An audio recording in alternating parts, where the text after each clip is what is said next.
Top quality और consistent performance के लिए सिर्फ सिल्वर पंप। टॉप क्वालिटी और कंसिस्टेंट परफॉर्मेंस के लिए सिर्फ सिल्वर पंप, नाम याद रखना। उपमुख्यमंत्री अजित पवार आज नांदेड जिल्ह्याच्या दौऱ्यावर आहेत। नांदेड जिल्ह्यामध्ये आज काँग्रेसचे माजी आमदार मोहनराव हंबर्डे यांच्यासह विविध पक्षातील अनेक पदाधिकाऱ्यांचा पक्षप्रवेश सोहळा पार पडणार आहे। त्याचबरोबर राष्ट्रवादी काँग्रेसची जे आढावा बैठक आहे या ठिकाणी पार पडणार आहे। नांदेड शहरातील कवठा भागातील ओम गार्डन या ठिकाणी राष्ट्रवादी काँग्रेसची आढावा बैठक पार पडणार आहे।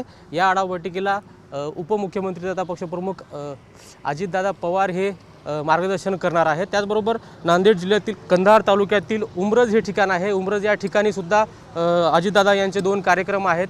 उमरज येथे संत नामदेव संस्थान आहे, या ठिकाणी अजितदादा भेट देणार आहेत, तिथं दर्शन घेणार आहेत।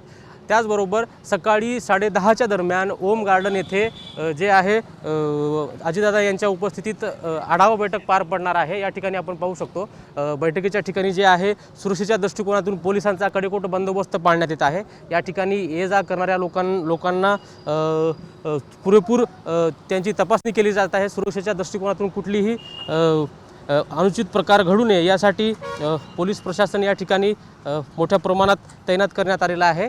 अजितदादा यांच्या आढावा बैठकीसाठी नांदेड जिल्ह्यातून तसेच शेजारील जिल्ह्यामधील पदाधिकारी कार्यकर्ते उपस्थित राहणार आहेत। त्यासाठी आता नांदेड अजित पवार हे या बैठकीच्या आढावा बैठकीच्या माध्यमातून नांदेडकरांशी काय संवाद साधतील याकडे सर्वांचं लक्ष लागलेलं आहे। कॅमेरामॅन विनोद हुनावादकरसह मेशपाल भोसले, TV9 मराठी, नांदेड।